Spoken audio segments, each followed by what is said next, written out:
नमस्कार मु राजेंद्र चौधरी आपण मानक पुणी थे स्वागत करुच्ची एक गुरुत्वपूर्ण वीडियो माध्यम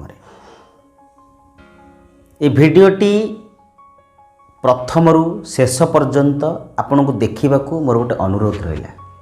निश्चित भाव में देखिए जेकोसी समय था जेकोसी परिस्थिति रे वर्तमान काम करूँ जी भी होता ना कहीं छोट छुआ बड़ व्यक्ति वृद्ध व्यक्ति एवं चाकरी करुवा व्यक्ति बिजनेस करुवा व्यक्ति समस्ते गृहिणी जो माने घर काम करुचंती समस्ते वीडियोटी को देखिए।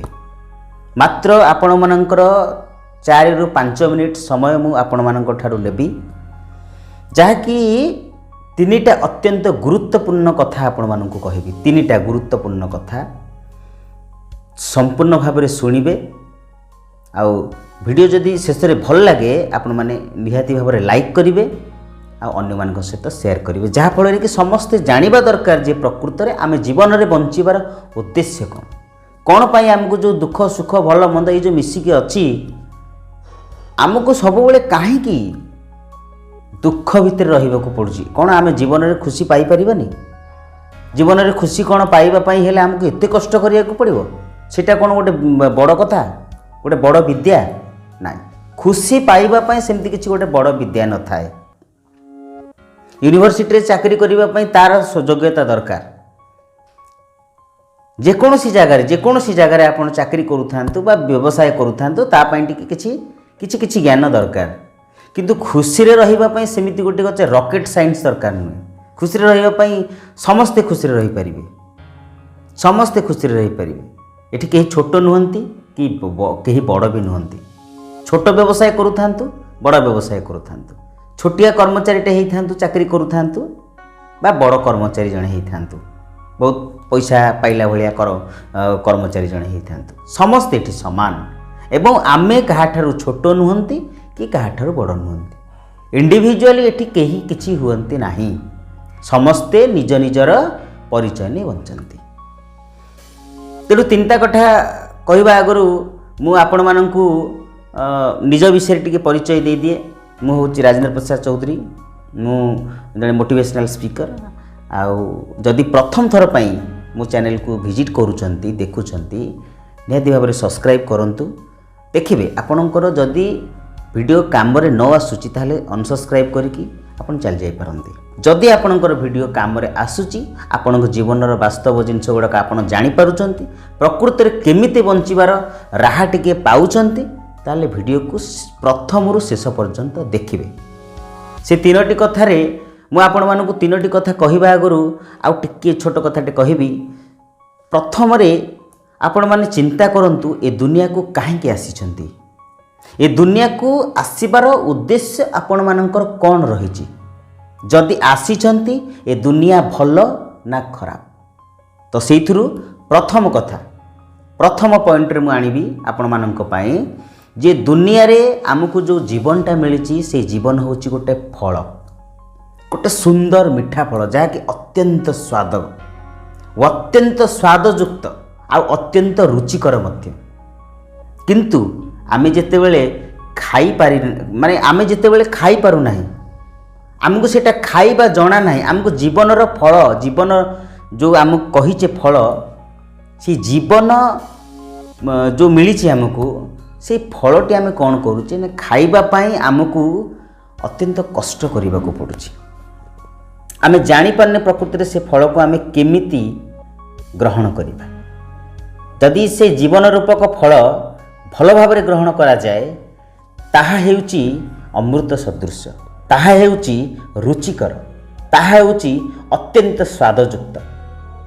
जदि से फल को आम भल भाव में ग्रहण करि पारु नाही ताले से फल हेउची आम पाई विष सदृश। तेणु आपण माने चिंता करंतु प्रकृत रे आपण माने जीवन रूपक फलटी को से जो सुस्वाद फलटी को खाई आपण मानक जीवन को जेते दिन पर्यंत बंचीबे भलरे बंचीबे ना सेटा को विषरे परिणत करेंगे जहाँ फल कि आपण मानक जीवन में प्रत्येक दिन प्रत्येक मुहूर्त रे आपण बंची थे सीना किंतु मृत्यु सदृश लगे। ଆଉ ଦ୍ୱିତୀୟ କଥା ହେଉଛି ସବୁଠାରୁ ଗୁରୁତ୍ୱପୂର୍ଣ୍ଣ କଥା, ପ୍ରତ୍ୟେକଟି ଉକ୍ତି ପ୍ରତ୍ୟେକଟି ଜିନିଷ ଗୁରୁତ୍ୱପୂର୍ଣ୍ଣ। ଭଲ ଭାବରେ ବିଚାର କରନ୍ତୁ ଯେ କାହିଁକି এই ଜିନିଷ ଗୁଡ଼ିକ ଗୁରୁତ୍ୱପୂର୍ଣ୍ଣ। ଏଠି ଏ ଦୁନିଆରେ ଆପଣ ଜନ୍ମ ନେଇଛନ୍ତି ତ ଗୋଟିଏ ଭୁଲ କେବେ କରନ୍ତୁ ନାହିଁ ଯାହାକି ସମସ୍ତଙ୍କୁ ନିଜର ଭାବନ୍ତୁ ନାହିଁ।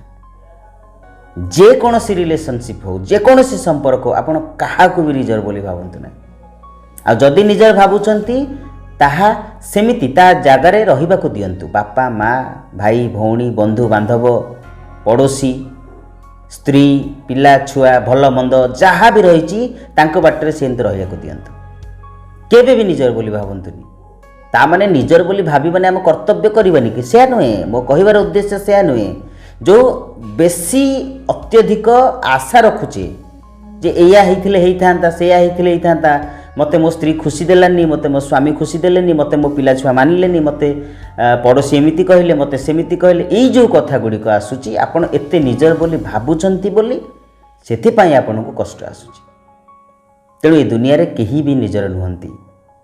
ସମସ୍ତେ କିଛି ସ୍ୱାର୍ଥ ପାଇଁ ଆସନ୍ତି ଆଉ କିଛି ନ ଜଣେଇକି ଆପଣଙ୍କ ଠାରୁ ବିଦାୟ ନେଇଯାନ୍ତି। ତେଣୁ ଆପଣମାନେ ଚିନ୍ତା କରନ୍ତୁ ଆପଣ କାହାକୁ ବୋଲି ନିଜର ଭାବିବେ। ସମୟର ଖେଳ, ସମୟର ପରିବର୍ତ୍ତନ ସହିତ ମଣିଷର ମନଟା ବି ସେମିତି ପରିବର୍ତ୍ତନ ହେଇଯାଏ। ମନକୁ ସେମିତି ଗୋଟେ ନକାରାତ୍ମକ ଚିନ୍ତାଧାରା ଆସିବା ଉଚିତ ନୁହେଁ ଯାହାକି ପରିବର୍ତ୍ତନ ନ ହେଇ ସେ ଅପରିବର୍ତ୍ତିତ ରହିବ। କିନ୍ତୁ ମନ ତ ବହୁତ ଚଞ୍ଚଳ, ସେ ତ ପରିବର୍ତ୍ତନ ହେଇଯିବ।